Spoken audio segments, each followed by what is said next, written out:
بسم اللہ الرحمن الرحیم۔ السلام علیکم۔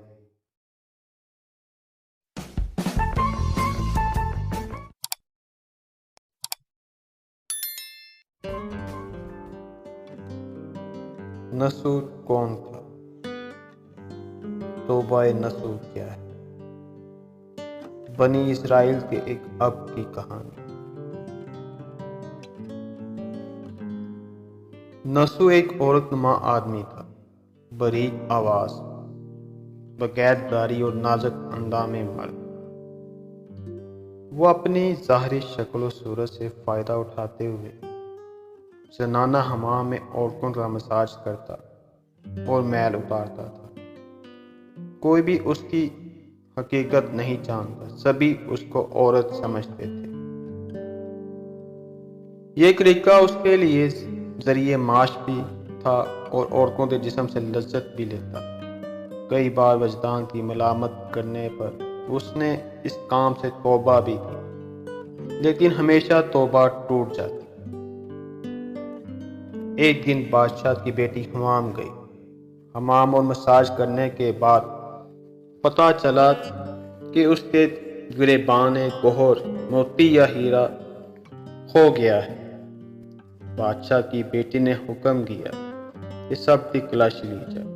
سب کی تلاشی لی گئی، ہیرا نہیں ملا۔ نسو رسوائی کے ڈر کی وجہ سے ایک جگہ چھپ گیا۔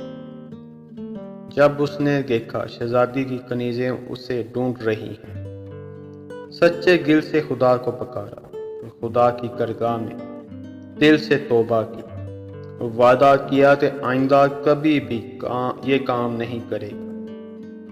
میری لاج رکھ۔ اچانک باہر سے آواز آئی کہ نسو کو چھوڑ دو، ہیرا مل گیا۔ نسو نم آنکھوں سے شہزادی سے رخصتی لے کر گھر آ گیا۔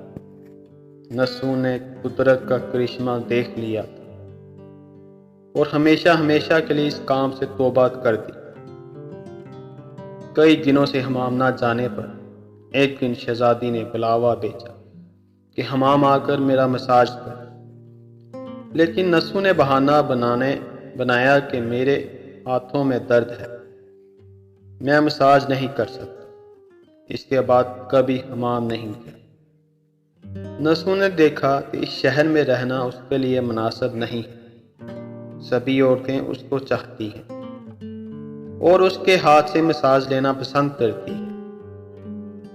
جتنا بھی غلط طریقے سے مال کمایا تھا سب غریبوں میں بانٹ دیا۔ وہ شہر سے نکل کر کئی میل دور ایک پہاڑی پر ڈیرا ڈال کر عبادت خدا میں مشغول ہو گیا۔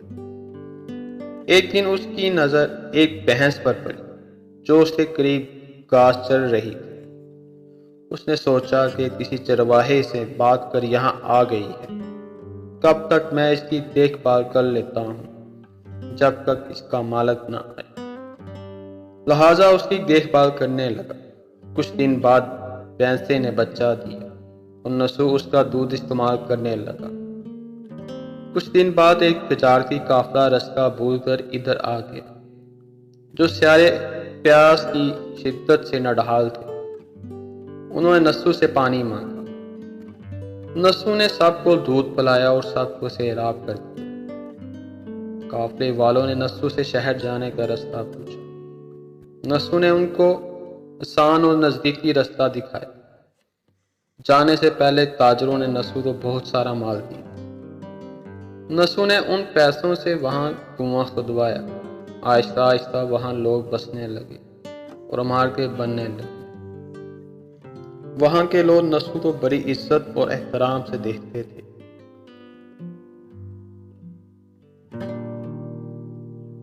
رفتہ رفتہ نسو کی آواز بادشاہ تک پہنچی، وہی بادشاہ جو شہزادی کے باپ تھے۔ بادشاہ کی دل میں نسو سے ملنے کی بڑی اشتیاق پیدا ہوئی۔ انہوں نے نسو کو پیغام بھیجا کہ بادشاہ اس سے ملنا چاہتے ہیں، مہربانی کرتے دربار تشریف لے آئیں۔ جب نسو کو بادشاہ کا پیغام ملا، انہوں نے ملنے سے انکار کر دیا اور معذرت چاہی کہ مجھے بہت سارے کام ہیں، میں نہیں آ سکتا۔ بادشاہ تو بہت تعجب ہوا انہوں نے کہا کہ اگر نسو نہیں آ سکے تو ہم خود اس کے پاس جائیں گے۔ جب بادشاہ نسو کے علاقے میں داخل ہوئے، خدا کی طرف سے ملک الموت کو حکم ہوا کہ بادشاہ کی روح قبض کر لے۔ اس زمانے کی رسم و رواج کے مطابق اور بادشاہ کو نسو سے ملنے کی وجہ سے لوگوں نے نسو کو تخت پر بٹھایا۔ نسو نے اپنے ملک میں عدل اور انصاف کا نظام قائم کیا اور اسی شہزادی سے شادی کر لی۔ ایک دن نسو تخت پر بیٹھا کر لوگوں کی داستانی کر رہے تھے۔ ایک شخص وارد ہوا اور کہنے لگا کہ کچھ سال پہلے میری بھینس گم ہو گئی تھی۔ آپ کی غالت سے اپنی بھینس کا طلبدار ہوں۔ نسو نے کہا تمہاری بھینس میرے پاس ہے۔ آج جو کچھ میرے پاس ہے وہ تمہاری بھینس کی وجہ سے ہے۔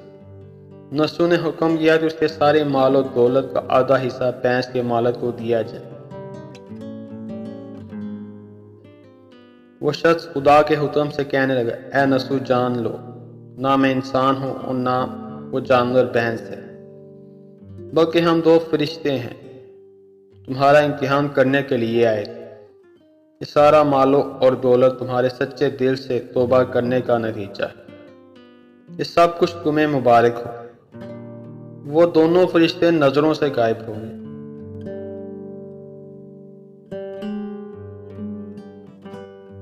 اسی وجہ سے سچے دل سے توبہ کرنے کو توبہ نصوح کہتے ہیں۔